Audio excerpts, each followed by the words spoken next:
calme pour parler de choses qui fait du bruit. Mais c'est pas du napalm, c'est sur circuit. J'ai mon classement GP Explorer, ça fonctionne avec moteur, ah ouais.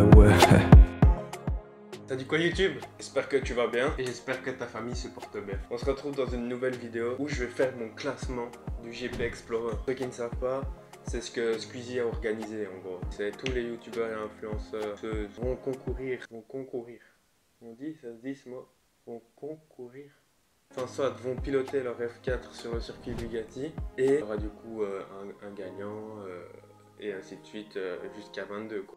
Là je vais faire mon classement, ça sera un classement qui est pas définitif je vais dire parce que pour le moment j'ai pas non plus toutes les informations par rapport à tout ce qu'ils ont fait. J'ai déjà analysé beaucoup de ce qu'ils ont fait, que ce soit Valouz, Zobi, Le Bouzeux et tout ça, j'ai déjà regardé. Donc j'ai déjà fait un classement qui n'est pas définitif, que je pourrais éventuellement changer dans le futur. Je ne pense pas refaire une vidéo là-dessus, enfin après avoir comment ça va se passer tu vois. Mais pour le moment, je reste sur ce classement-là. Et si ça change, je le ferai alors sur Insta. Et c'est pour ça que tu dois venir t'abonner sur Instagram, qui est dans la description. Et voilà. Abonne-toi. Je mets pas mal de choses en plus, c'est ça qui est cool. Bon allez, commençons tout de suite le classement. Bon, je t'avoue, mon classement il est un petit peu bancal. Mais je vais t'expliquer pourquoi. En gros, j'ai fait un top 22 jusqu'à un top 10 et du coup là-dedans j'ai mis tous les pilotes qui peuvent rentrer dans cette case là. J'ai pas vraiment de qui sera le dernier et qui sera le 10e parce qu'en fait c'est super compliqué. Alors, dans le top 3 ça il y a moyen que je sache un peu, voire même top 5 je veux dire il y a moyen, mais là entre top 22 et top 10 c'est presque impossible parce qu'il y en a ils vont peut-être se retrouver dans le bac. Il y en a, ils vont peut-être avoir une casse moteur. Enfin, voilà, c'est pour ça que c'est super compliqué. Si ça tombe, celui que j'ai mis en top 3, il peut peut-être se retrouver en top 22 parce que ouais, il s'est planté ou quoi, parce qu'il a voulu aller trop vite ou je sais pas. Donc c'est pour ça que c'est pas non plus définitif comme je l'ai expliqué. Donc mon top 22 jusqu'à top 10. Pour moi déjà, il y a Dejna.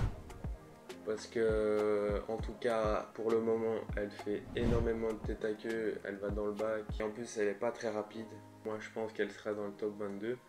Et je ne l'ai pas mis dernière. Enfin, je sais pas, c'est un peu, je sais pas, c'est pas cool de mettre quelqu'un dernier. Donc, moi, j'arrive pas trop à savoir qui sera le dernier déjà de base. Dans les premiers, ben voilà, je l'ai déjà expliqué, c'est un peu mieux. Mais, donc ici, ça sera plus... toutes les personnes qui vont se retrouver dans le top, entre le top 22 et le top 10. Donc je ne serais pas de dire si Dejna sera la dernière ou sera la 10e, tu vois. Donc c'est pour ça. Ensuite, j'ai mis Maxence, parce que bah voilà, quand je vois Maxence, c'est pas non plus le meilleur, je vais dire. Je ne veux pas comment être méchant ou quoi que ce soit dans ce que je dis. C'est juste une analyse profonde. Elle est très profonde. Non mais c'est une analyse que je fais quand même. Passons à un autre candidat, à un autre pilote. Donc il y a Seb Lafrite aussi, parce que j'ai remarqué qu'il roule bien quand même, c'est pas ça, mais pas aussi bien que d'autres pilotes que je vais citer après justement. Ensuite il y a Amixem, parce que en fait il n'est pas encore venu à un seul des entraînements de ce que j'ai pu remarquer, donc je sais même pas s'il roule en fait. Donc c'est pour ça que je l'ai mis dans le top 22. Si ça tombe, il sera peut-être même disqualifié, j'en sais rien, on verra bien dans le futur. Pour le moment, j'en sais pas non plus énormément sur Amixem. Je sais qu'il y a son coéquipier Étienne Moustache, que je citerai plus tard du coup dans le classement. Passons au prochain pilote. J'ai mis Joyka et Théo Babac, donc c'est la même team. Donc j'ai mis Joyka et Théo Babac parce que je sais que Joyka, il en a fait une vidéo en plus où il a vraiment du mal, où c'est pas évident pour lui. Et il roule pas non plus super vite par rapport aux autres candidats, enfin d'autres pilotes plutôt. Et Théo Babac, il est plus ou moins au même niveau que Joyka. Passons au prochain pilote. J'ai mis Xari, il roule bien, hein, c'est pas ça, attention. Il roule assez bien quand même, mais je le vois pas dans le top 10. Ça c'est mon avis, hein, c'est mon classement, donc vous n'êtes pas obligé de suivre ce que je dis, mais pour moi Xari je le vois pas dans le top 10. Parce que je le vois rouler quand même, je vois un peu ce qu'il fait et tout, mais voilà, ça, je suis pas fan quoi, on va dire, de sa conduite. Ensuite j'ai mis Prime attention parce que Prime c'est un challenger, c'est un qui veut tout le temps gagner, il est soif de gagner, il est soif d'être vainqueur. Donc je l'ai mis dans le top 22, entre le top 22 et le top 10, mais c'est juste que pour le moment il a encore du mal, je le vois, parce qu'il fait beaucoup de tête à queue, il fait des bêtes fautes. Donc voilà, c'est pour ça que je l'ai mis ici. Mais si ça tombe, ça va changer, hein, parce que je sais que tellement qu'il veut gagner, ça peut changer, il va peut-être s'acheter un simulateur, j'en sais rien, donc voilà. Passons au prochain pilote. J'ai mis Bibi, je vous avoue, je sais pas trop c'est qui. Je l'ai vraiment pas vu sur YouTube, j'ai pas vu sur les vidéos des youtubeurs, donc je ne sais pas trop vous dire c'est qui. Je l'ai juste mis là parce que je sais pas c'est qui. Ensuite, j'ai mis Domingo parce que même lui il le dit lui-même, c'est pas le meilleur et il sait très bien que il y en a d'autres qui sont bien plus forts que lui. Donc c'est pour ça. Ensuite, j'ai mis Squeezie.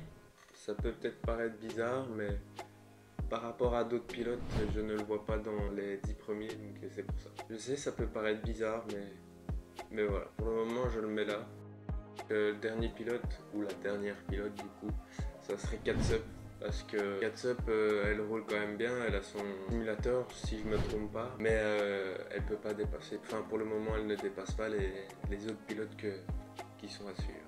Passons entre le top 10 et le top 4. Là ça devient déjà un peu plus serré. Je peux plus ou moins essayer de dire qui sera dans le classement. Attention, c'est une analyse très profonde de ma part. Bon allez, passons directement au pilote qui sera entre le top 10 et le top 4. Donc j'ai mis Gotaga parce que je suis Coco. Red Bull, je connais. Non mais c'est juste que je sais qu'il s'entraîne, je vois qu'il essaye quand même de faire des belles choses. J'ai vu qu'il a déjà été félicité plusieurs fois par le prof qui nous apprend, je veux dire. Ouais, je sais pas si on peut appeler ça comme ça, mais tu m'as compris. Ensuite, j'ai mis Valouz, il sera peut-être plus vers le top 4 quand même, parce qu'il est quand même bon, hein. Faut pas croire, mais il est bon quand même. Hein. Ensuite, il y a Manon. Manon, en fait, ce qu'il y a, c'est qu'elle est un peu lente encore. Enfin, elle est plus lente que les autres, mais elle roule bien et elle a aussi envie de gagner, elle a envie de tout faire pour gagner. Et du coup, j'ai quand même mis Jilcy avec, parce qu'ils sont dans la même écurie. Mais Jilcy, il est aussi soif de gagner, il a envie de gagner, il a envie... donc c'est pour ça que je le mets dans le top 10. Mais à voir, parce qu'il pourrait vite faire des fautes quand même, s'il n'est pas concentré. Ensuite, j'ai mis Dobby, parce que Dobby, il est bon quand même. Faut pas croire, mais il est bon. Ouais, il est bon. Je sais pas si lui il a un simulateur, je ne me souviens plus comme ça. Si je pense, parce qu'il s'entraîne de fou avec Valouz et tout, donc il y a moyen. Et le dernier, c'est Despiello. Je sais pas si ça se dit comme ça. Enfin, soit coéquipier de Valouz. Ce gars-là il mérite quand même de gagner, mais je le mets dans le top 4 parce qu'il y en a, c'est des fous malades à la vitesse où il passe. Mais ce que je veux dire, c'est que ce gars-là, il arrive avant tout le monde sur les circuits, il arrive avant tout le monde au cours, il arrive avant tout le monde pour tout, il essaye d'apprendre tout. Et il est déjà dans la Formule 1, je veux dire. Enfin, c'est pas qu'il conduit les Formule 1 de base, mais sa chaîne YouTube est orientée vers la Formule 1, donc c'est pour ça. Passons directement à mon top 4, et c'est sur le podium. Et je pense que vous avez déjà une petite idée. Du coup, en top 4, alors maintenant, ça va être sur le podium.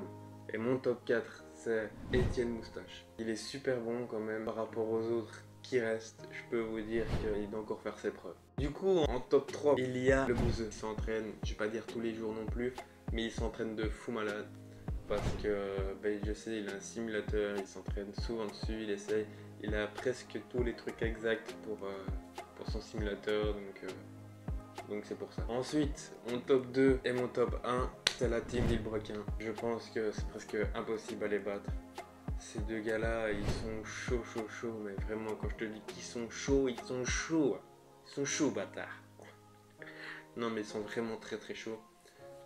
C'est surtout Pierre. Pierre, lui, il en a rien à foutre des autres. Lui, il cavale. Et s'il doit en stresser plus d'un et les foutre dans le bac, il le fera. Parce que ce gars, il en a rien à foutre, il veut gagner. Vraiment, il veut gagner à mort. Je le vois à chaque fois, il est tout le temps dans les premiers. Et du coup, il y a Sylvain. Et Sylvain, je l'ai mis en top 2, on va dire. Parce que je sais pas trop, en fait. En fait, les deux se concurrencent fort, mais tu comprends, tu connais, c'est comme ça. Donc voilà, voici mon classement. Dis-moi si tu es d'accord avec moi, fais ton propre classement dans les commentaires, ça peut être intéressant. Et s'il faut, on peut en débattre, il n'y a aucun souci à ça. Moi je suis ouvert, Et si vous avez des arguments pour qu'il y ait un pilote qui passe top 3 ou je sais pas quoi par rapport à ce que j'ai fait, ça peut se faire, moi il n'y a aucun souci. Dans les commentaires, on fait ça ensemble et après on fera notre propre classement tous ensemble s'il faut. Ça peut se faire aussi. Enfin, voilà, j'espère que tu as bien kiffé cette petite vidéo où j'ai fait mon classement du GP Explorer. Moi je te dis à une prochaine vidéo et n'oublie pas de boire de l'eau. Allez, abonne-toi, lâche ton like et c'est parti. C'est pas du napalm, c'est sur circuit. J'ai mon classement GP Explorer. Ça fonctionne avec moteur, ah ouais.